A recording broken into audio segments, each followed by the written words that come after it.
The gunshot cracked through the humid Virginia night like God's own verdict, shattering the fragile peace of the Arlington estate. Aaron's body jerked once, then slumped against the cold marble balustrade, his blood dark and accusing, seeping into the white silk of his robe as if the fabric itself wept for what he'd become. "You think this ends me, General?"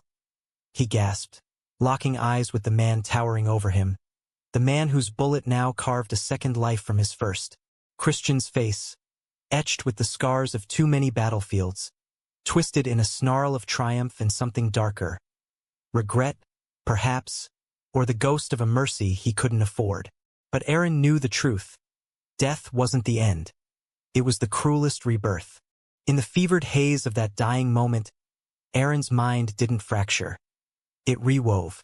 Memories flooded back not as echoes, but as thunder.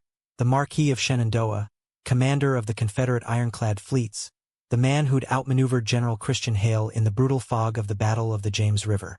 Aaron, once Elias Hawthorne, the unyielding Marquis whose strategies had left Union graves from Richmond to the Atlantic, had been felled not by cannon fire, but by betrayal. His own lieutenants, bought off by Yankee gold, had turned the tide. And now, as the world blurred to black, he felt the pull of something impossible. A second chance, twisted into chains. When consciousness clawed its way back, it wasn't to the scent of gunpowder and river mud, but to lavender oil and the oppressive weight of damask sheets. Aaron's eyes snapped open to a canopy of crimson velvet, the kind that smothered secrets in southern manners. His body, smaller, softer, unscarred, ached with unfamiliar curves, clad in a translucent chemise that clung like a lover's lie. Panic surged as he bolted upright, only to be pinned by a gaze colder than Appomattox steel. "You awaken at last, Petal," drawled the voice from the shadows, smooth as bourbon but laced with venom. General Christian Hale stepped into the lamplight. His Union blues traded for a civilian vest of charcoal wool, broad shoulders filling the doorway like a storm front. At 35, he was the same predator who'd haunted Aaron's war dreams. Jaw set like granite, eyes the color of storm-tossed Chesapeake Bay, a faint scar tracing his left temple from a saber that never quite claimed him. But here, in this gilded cage of a bedroom overlooking the Potomac's misty bend, Christian wasn't a general. He was victor, and Aaron was his spoil. Aaron's throat tightened. This wasn't his body. This was Leora Voss, the orphan debutante from a fallen Charleston family, bartered into concubinage after the war's armistice to settle debts her father owed the Union occupiers. Whispers in the household called her the General's Folly, a pretty distraction for a man who'd lost too much on bloodied fields. But Aaron knew better. He was trapped in her skin, her life, a reincarnation's cruel jest, reborn not as a soldier, but as the enemy general's despised plaything. Christian crossed the room in 3 strides, his boots thudding against Persian rugs that had once graced Jefferson Davis's table. He loomed over the bed, one hand gripping the carved post, the other dangling a crystal tumbler of whiskey that caught the firelight like liquid amber. "Scream if you must," he murmured, his breath warm against Aaron's cheek. "But remember, these walls have ears and I've no patience for hysterics. You're mine now, Leora. Paid for in full." The name burned like acid. Aaron Elias swallowed the urge to spit defiance, his new voice emerging as a husky whisper that wasn't entirely his own. "Yours? Like a horse at auction, General? Or a trophy to polish when the ghosts get too loud?" It was a gamble, testing the waters of this fragile disguise, but the words slipped out laced with the Marquis's old fire. Christian's laugh was a low rumble, devoid of mirth. He set the glass down and seized Aaron's chin, tilting it up with fingers that could crush bone. Up close, the general smelled of sandalwood and gun oil, a reminder of the man who'd sworn to hang Elias Hawthorne from the highest oak in Arlington. "Trophies don't talk back, Petal. They shine." His thumb brushed Aaron's lower lip, a mockery of tenderness that sent unwelcome heat coiling through this borrowed body. "But you've got fire in those eyes. Pity it'll gutter out soon enough." He released him, with a shove, turning to the vanity where a silver brush lay abandoned. Aaron's heart hammered as fragments of Leora's life seeped in, the forced marriage proposal disguised as protection. The isolation in this sprawling estate turned Union headquarters, the servants who averted their eyes. Christian had claimed her not out of lust, but leverage. Her family's lands bordered key supply lines, and in the fragile peace of 1866, every acre was a battlefield. As Christian's silhouette retreated to the door, Aaron caught a glimpse in the mirror.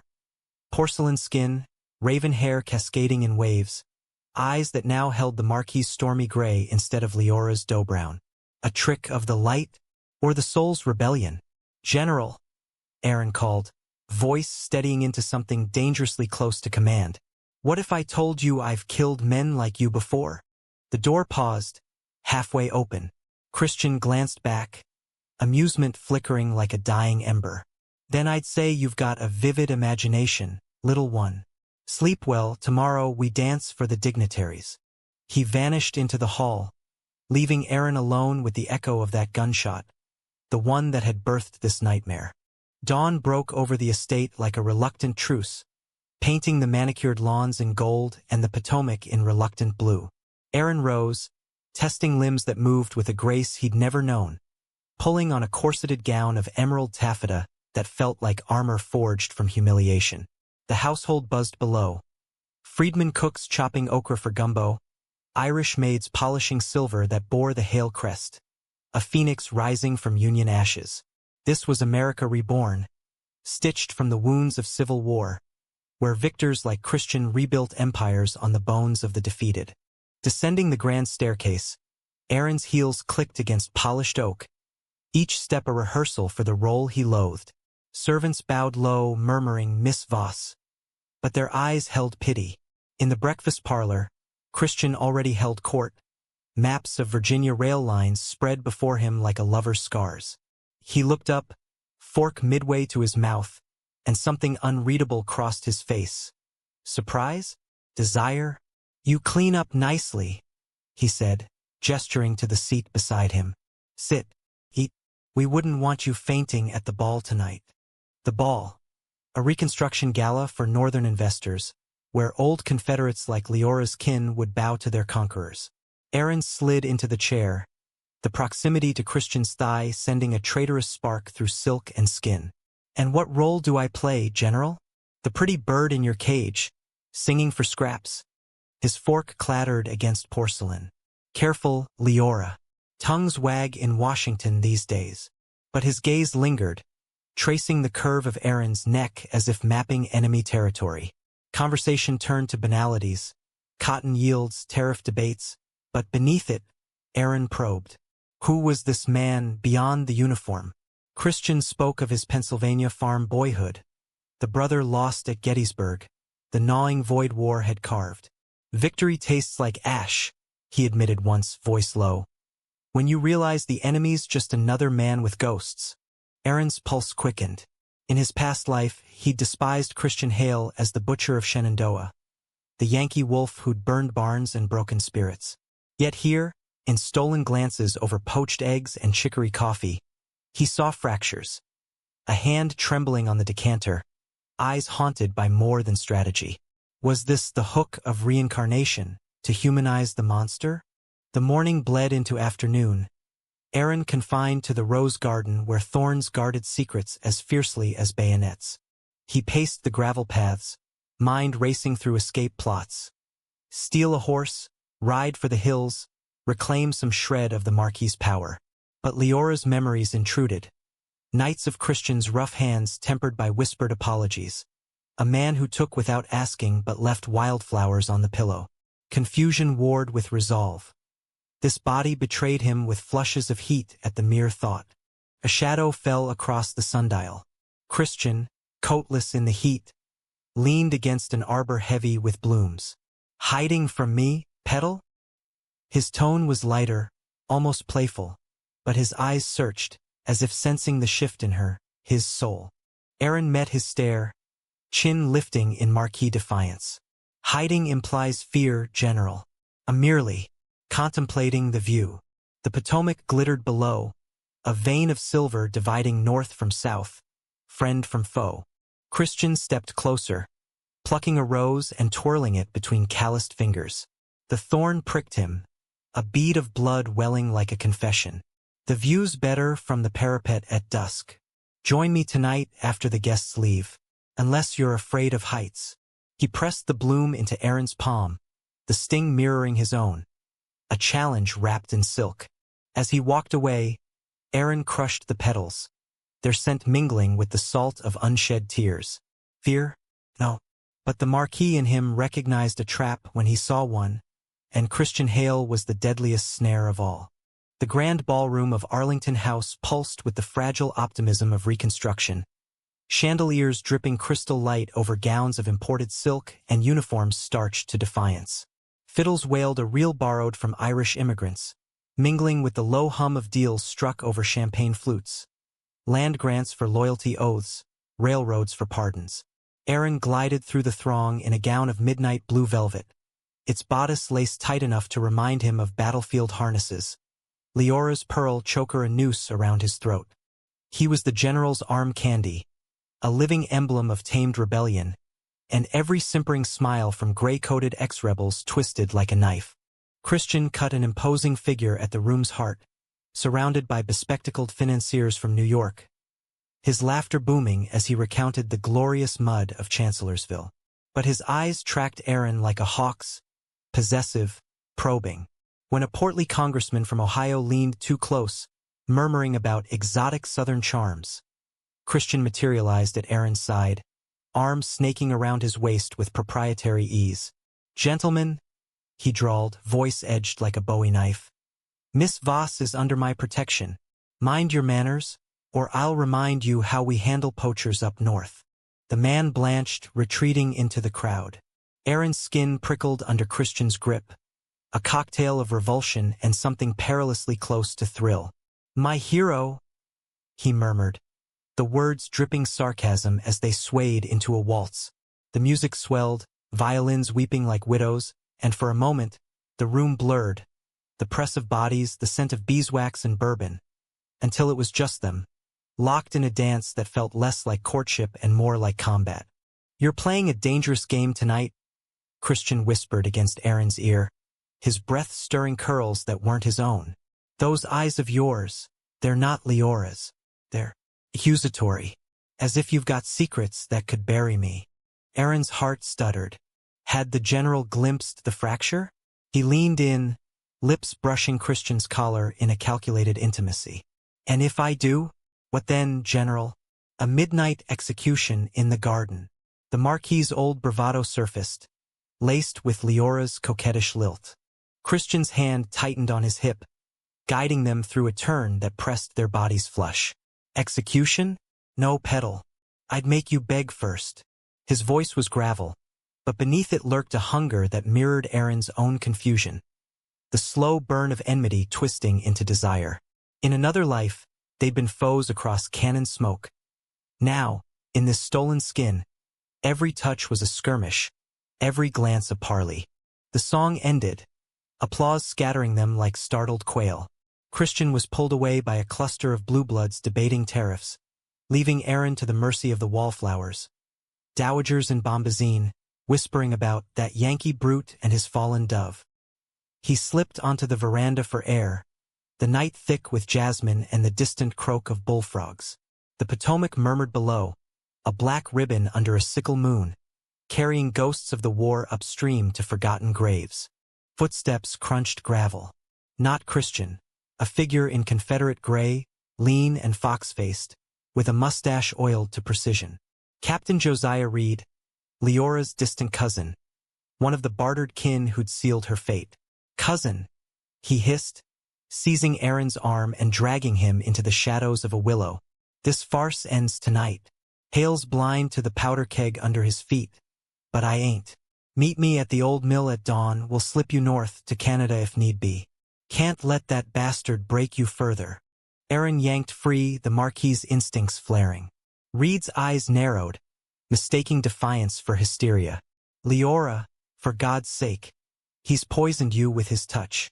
I saw the way he looks at you, like meat on a spit." The words ignited something primal. Aaron stepped closer, voice dropping to a lethal timbre.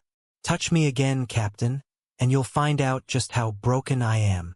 It was Elias speaking, the strategist who'd routed Union flanks at dawn's first light. Reed recoiled, paling as if glimpsing a specter, then melted back into the house muttering of spirits. Alone, Aaron's breath came ragged. Betrayal's scent was familiar.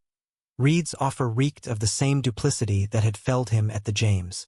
Was this the first crack in Christian's empire, or a noose tightening around them both? The gala dragged into the small hours, laughter turning brittle as whiskey flowed. Aaron endured dances with faceless officers, their hands clammy on his waist, their compliments laced with conquest's leer. Christian watched from afar, a sentinel in the storm, until the last carriage rattled down the drive. The house emptied, echoes haunting the halls like unquiet dead. Up on the parapet, as promised, the wind whipped Aaron's skirts like battle flags.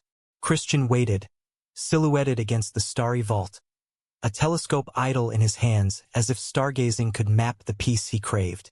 "You came," he said simply, offering a flask that glinted silver. "Brave girl." Aaron took a swig, fiery rye that burned down to his toes, and handed it back. "Or foolish? What's the difference in your world, General?" They leaned on the stone railing, the estate sprawling below like a conquered kingdom. Stables where warhorses once stamped, orchards heavy with forbidden fruit. Christian's shoulder brushed Aaron's, a casual invasion that sent sparks skittering. "My world is this patching leaks in a sinking ship. Congress wants railroads. The South wants revenge. And me? I just want one night without dreaming of the dead." The vulnerability cracked Aaron open. In the Marquis' life, Christian had been myth, the unbreakable Hale who led charges into hellfire without flinching. But here, under the wheeling stars, he was human, weary, wanting. "Tell me about him," Aaron pressed, emboldened by the liquor and the dark. "The brother, the one Gettysburg took." Christian's exhale was a ghost sigh. "Tommy, 15, lied about his age to enlist. Wrote me letters about cherry pie and fireflies like war was a lark. Found him in a ditch, bayonet through the gut, clutching a harmonica. He drained the flask, voice roughening. I see his face in every rebel I spare, including your kin, Leora. That's why you're here, not as punishment, but penance." The admission hung between them, heavy as humidity. Aaron's hand moved of its own accord, covering Christian's on the rail. Skin to skin, pulse to pulse, the divide blurred. "Penance implies sin, General. And what if the sinners are just men, playing at gods?" Christian turned, cupping Aaron's face in the moonlight, thumbs tracing jawlines that held two soul scars. "Then we're all damned." His kiss was inevitable, crashing like waves on rocky shore, rough, claiming, tasting of rye and regret. Aaron, Elias, yielded not as victim, but as equal, fingers tangling in Christian's hair, pulling him deeper into the fray. They broke apart gasping, foreheads pressed, the world reduced to ragged breaths. "This changes nothing," Christian murmured, but his arms encircled Aaron's waist, anchoring against the wind. "Everything?" Aaron whispered back, the Marquis' secret burning brighter. In that stolen moment, enmity flowered into something tender, treacherous. Love, perhaps, or its prelude. But dawn loomed, with Reed's whisper and the ghosts waiting to rise. The mill at dawn was a skeleton of splintered beams and rusted gears, crouching by the Potomac's elbow where willows wept into the current. Mist clung like Confederate regrets, muting the lap of water against stone. Aaron arrived on horseback, skirts hiked scanlessly high, the Marquis' tactical mind mapping escape routes even as Leora's heart quailed. Reed's rescue was a snare he intended to spring, not for flight, but revelation. If the captain plotted against Christian, it would force the general's hand, exposing the rot beneath the peace. Reed waited in the gloom, flanked by 3 rough-hewn men in threadbare butternut, deserters by their furtive eyes and scarred knuckles. "Leora, thank Christ," he breathed, striding forward with arms outstretched. "We ride now before Hale's patrols stir." Aaron dismounted with deliberate grace, eyes scanning the tree-line for shadows. And where to, cousin? Freedom's a pretty word, but it buys no bread.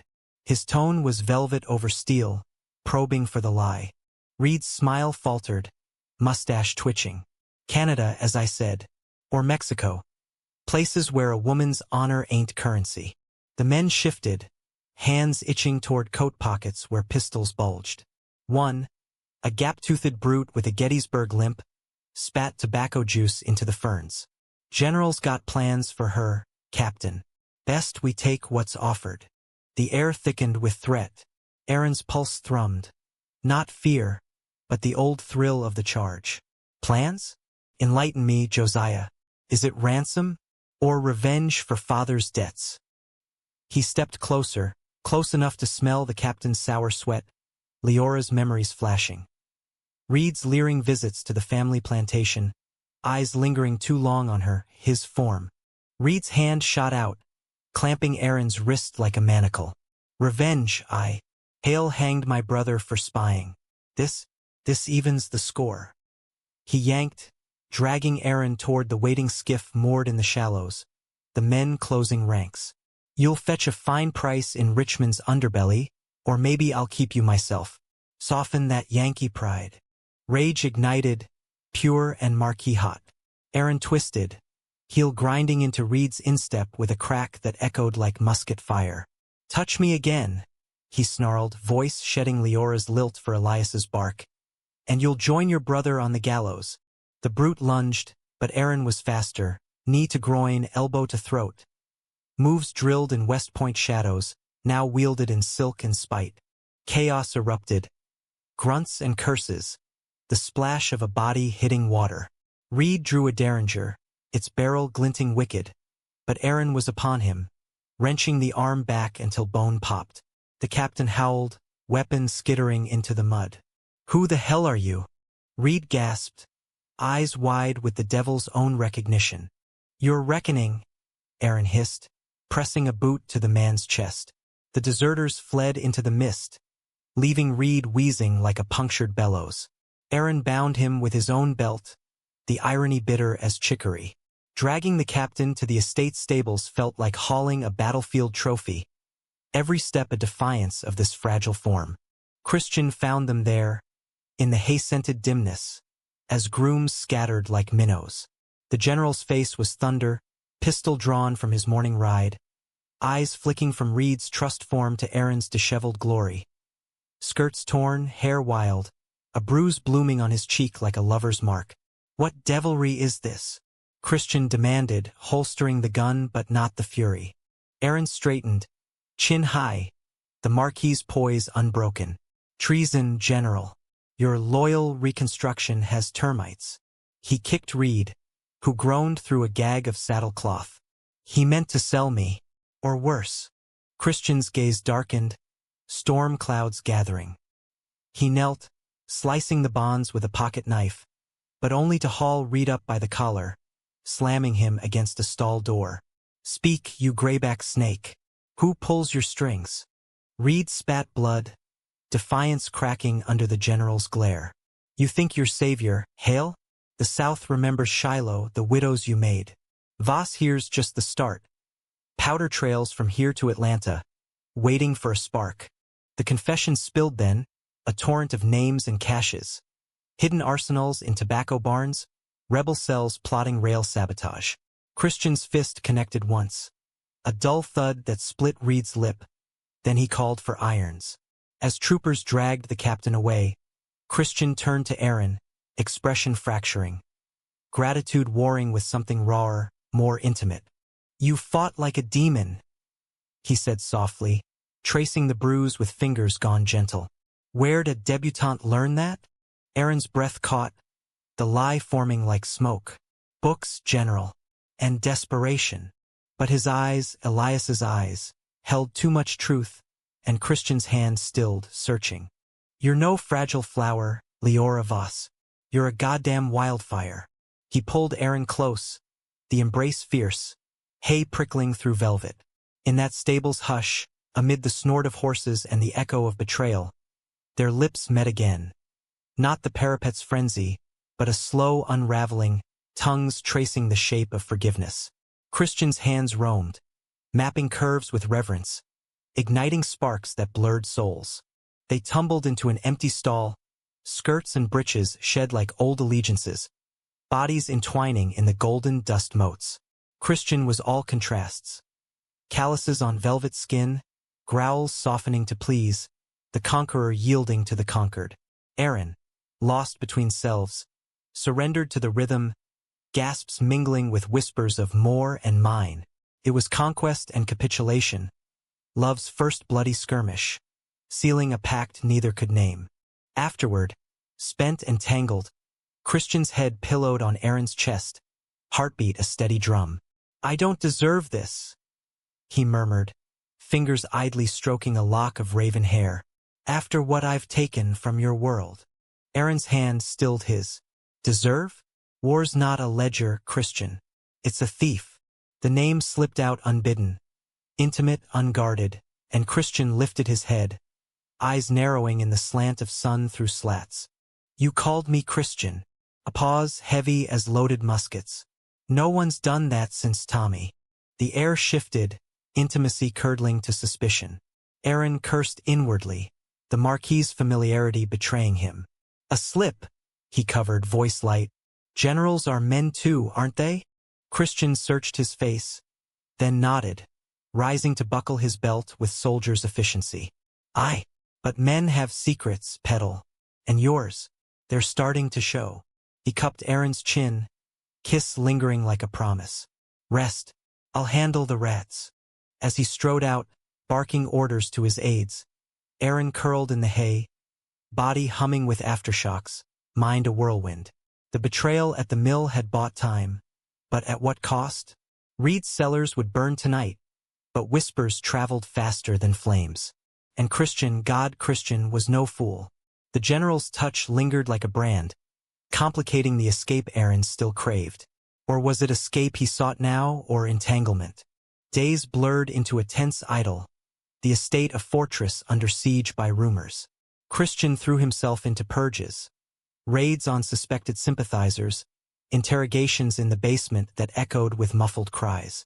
Aaron watched from the library windows, volumes of Tacitus open but unread, the Marquis' strategies whispering alternatives. Divide the cells, turn informant against kin. But intervention risked exposure, and the fragile truce with Christian, nights of fevered embraces, mornings of shared coffee and silences laden with unspoken fears, was too precious to shatter. One evening, as locusts hummed their dirge, Christian returned bloodied from a skirmish in the hollows, a shallow gash across his forearm weeping red. Aaron tended it in the study, linen strips from Leora's sewing kit staunching the flow. "Foolhardy," he chided, tying the knot with practiced hands. "Charging in like it's 64 again." Christian winced, but grinned through the pain. "Old habits. Besides, can't let the ghosts win." His free hand caught Aaron's, pulling him onto his lap in the leather wingback. "You're my good luck now, Leora. Stay that way." The endearment stung, a reminder of the mask. Aaron straddled him, fingers threading through sun-streaked hair, buying time with a kiss that deepened to distraction. "And if the luck runs dry?" He breathed against Christian's neck, pulse jumping under his lips. "Then we make more." Christian's hands slid up thighs bared by hiked skirts, igniting familiar fire. But as they moved together, desk papers scattering like fallen leaves, Aaron glimpsed a dispatch on the floor, sealed with War Department wax, addressed to General Hale. Curiosity overrode caution. Later, when Christian slept sated in the four-poster, Aaron cracked the seal by candlelight. The words chilled. Intelligence of a phantom Marquis sightings, Elias Hawthorne, rumored alive, rallying exiles in the Smokies. A bounty, fat and federal, for his head. Christian's orders: pursue at all costs, for Hawthorne's shadow threatens the peace. Aaron's hands trembled, wax dripping like tears. The irony was exquisite. His own ghost haunting the man who held his heart. Betrayal's second act loomed. Confess and risk the noose. Flee and abandon the fragile thing blooming between them. He sealed the letter, slipping back into bed, Christian's arm draping heavy across his waist. In the dark, Aaron wept silently for the Marquis he was, the woman he wore, and the general who unknowingly cradled his enemy. Autumn crept into Virginia like a thief, leaves turning the estate's oaks to flames that mirrored the pyres Christian's men lit in rebel hideouts. Smoke wreathed the horizon, acrid as accusations, while Aaron navigated a minefield of domesticity and deceit. By day he played Leora, embroidering samplers in the parlor, charming visiting aunts with iced tea and evasions. By night, he was Elias's echo, poring over stolen maps, plotting diversions to shield the phantom Marquis from Hale's hounds. Christian noticed the strain, the shadowed eyes, the distracted caresses, but chalked it to women's vapors, drawing Aaron closer with gifts. A locket etched with their initials, a volume of Whitman pilfered from a gutted Charleston library. "You're my anchor in this madness," Christian confessed one twilight, as they rode the estate's bounds, wind tugging at manes and hems. His stallion dwarfed Aaron's mare. A dappled gray Leora had once feared, but now the Marquis guided with ease, reins loose as strategy. "Without you, I'd be just another brute with a saber." Aaron's laugh was bittersweet, echoing over meadows where freedmen harvested corn under Union bayonets. "And without you, General, I'd be free, perhaps, but adrift." The truth twisted in his gut. Freedom meant shedding the skin. This love, like a snake's shed in the Shenandoah dust. They reined in at a overlook, the Potomac a serpent below, and dismounted to a picnic of cold chicken and cornbread, spread on a tartan rug like Yankee picnickers at Manassas. Christian fed Aaron a grape from calloused fingers, juice-staining lips like shared blood. "Marry me proper," he said abruptly, the words tumbling out with the awkwardness of a man unused to vulnerability.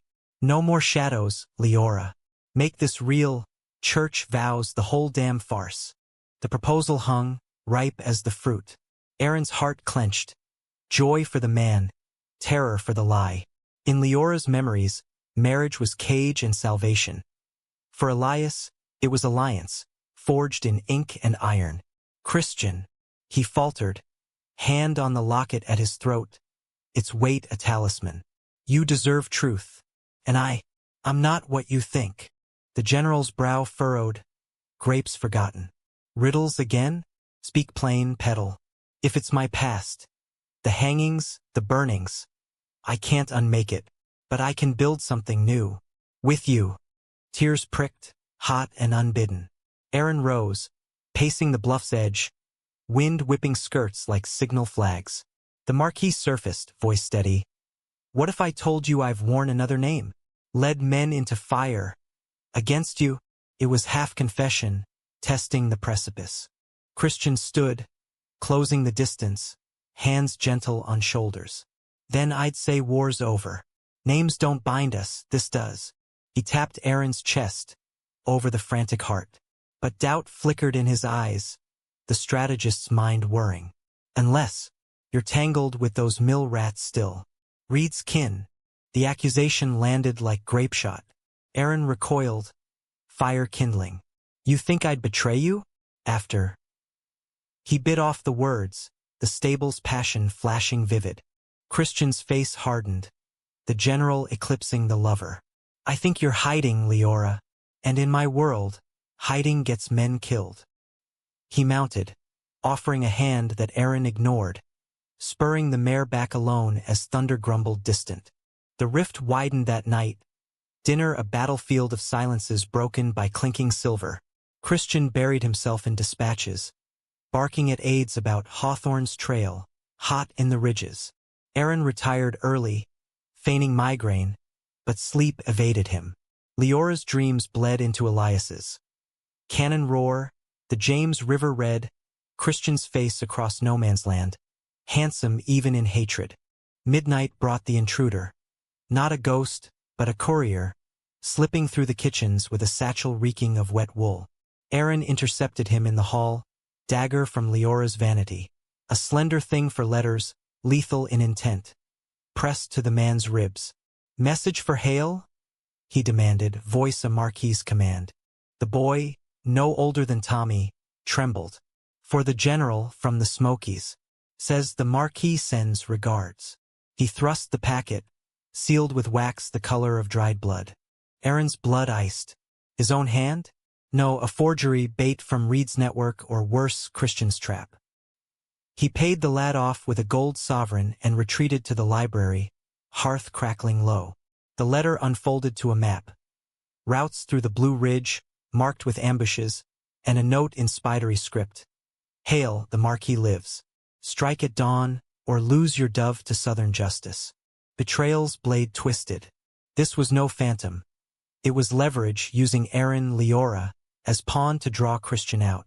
Fury propelled him to the general's study, where lamplight spilled like spilled secrets. Christian looked up from his desk, face gaunt with exhaustion, the hawthorn bounty mocking from the wall. "Read this," Aaron said, slamming the map down. "They're coming for me. To get you." Christian scanned it, jaw clenching like a vice. Reed's work. Or Hawthorne's. That bastard slippery as an eel. He rose, circling the desk, eyes locking on Aaron's with predatory focus. "You knew? About the cells?" The lie died unspoken. "I suspected. But not this." Aaron's voice cracked, Elias's pride crumbling. "Christian, if you chase this ghost..." "He's no ghost.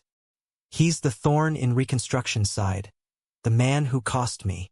Christian trailed off, hand raking through hair. "Tommy died charging Hawthorne's lines. If I end him, maybe the dreams stop." Empathy warred with self-preservation. Aaron stepped forward, hands framing Christian's face. Scarred, stubbled, achingly familiar. "End him and you end us. Please, let me help. I know the ridges, the old trails." Suspicion flared anew. "You?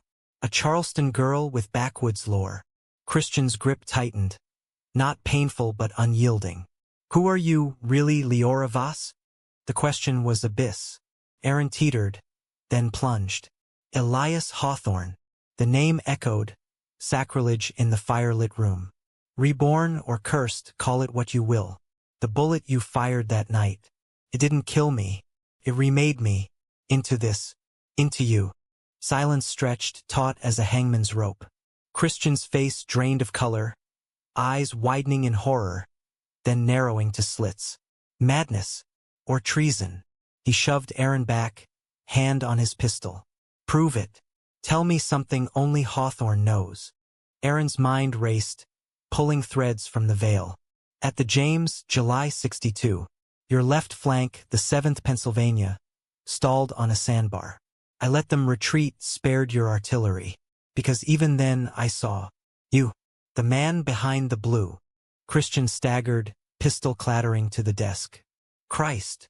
He sank into his chair, face crumpling like a boy facing his first volley. "I shot you. In the gardens. Thought you were a spy." Leora, whispering to shadows. "You did." Aaron knelt, taking the hand that had pulled the trigger. "And it brought me here. To hate you. To need you." The dam broke then.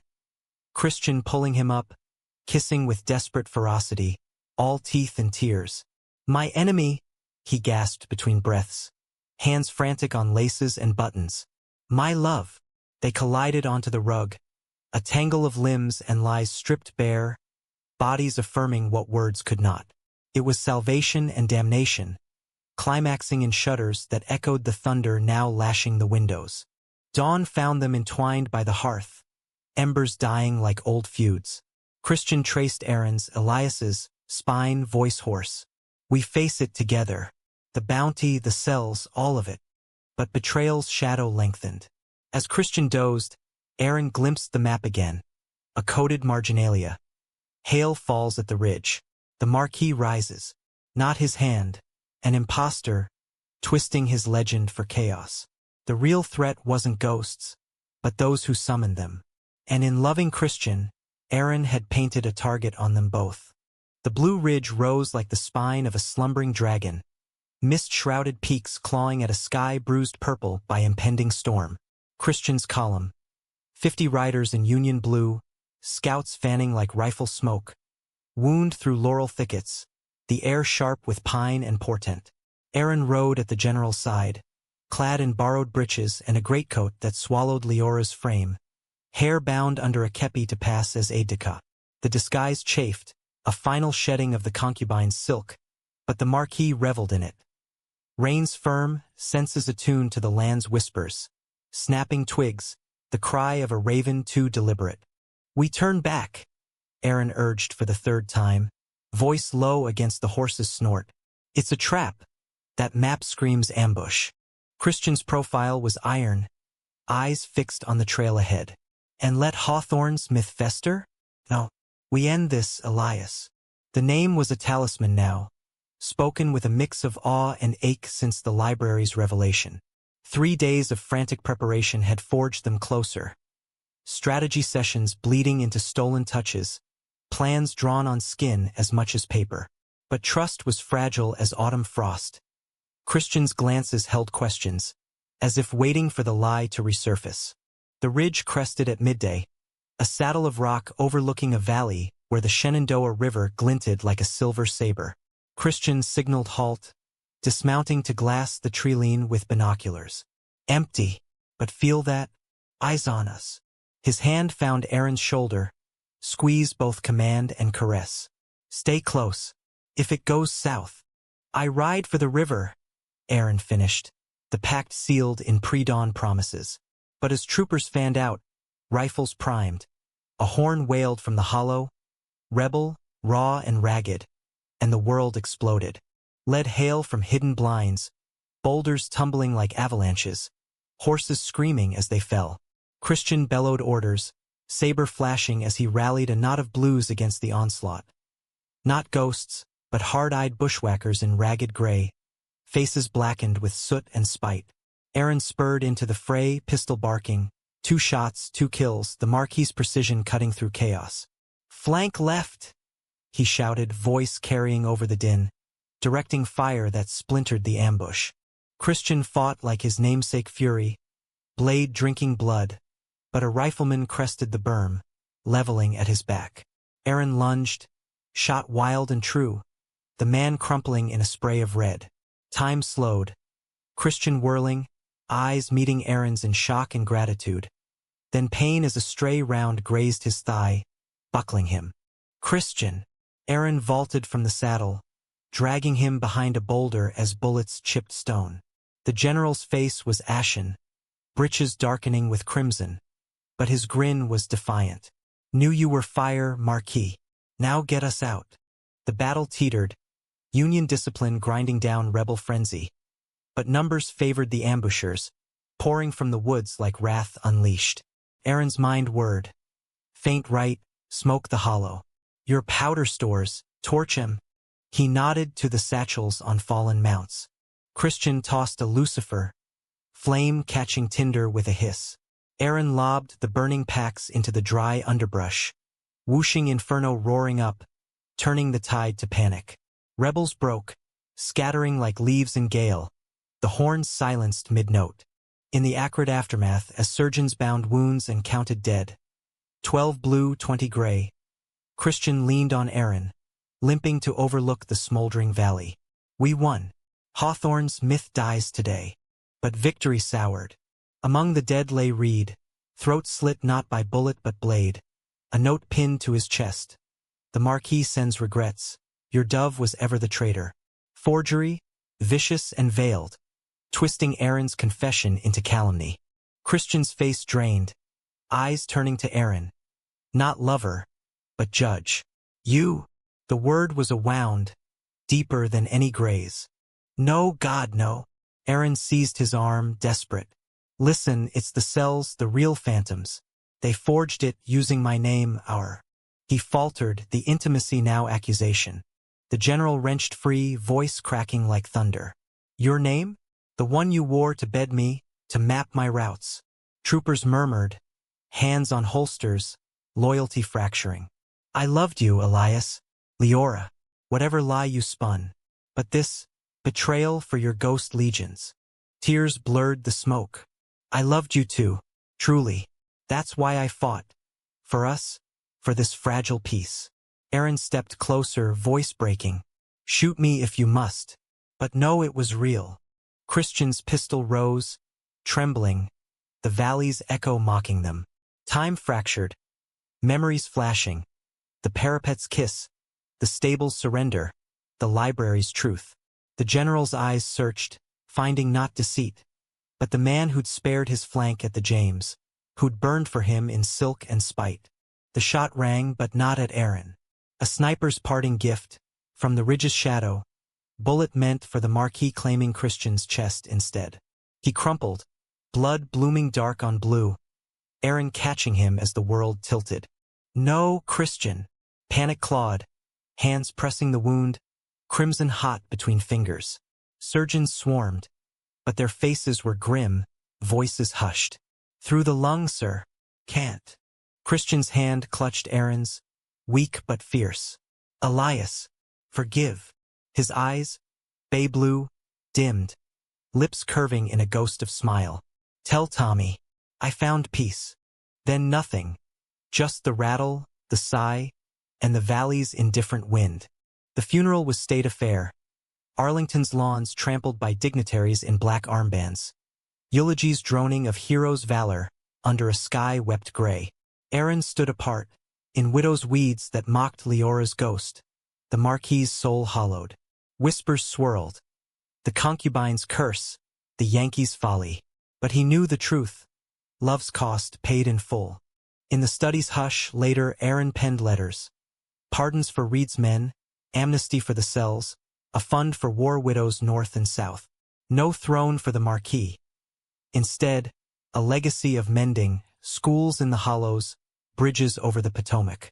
Christian's locket hung heavy, engraved now with peace, earned in fire. He boarded the train west at dusk, bound for Pennsylvania's farms, Tommy's harmonica in pocket as talisman. America stretched ahead, scarred but stitching.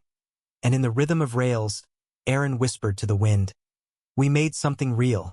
Rebirth wasn't escape, but endurance. Loving fiercely, even when it broke you. And in the heart's quiet fields, enemies became anchors, concubines became kings.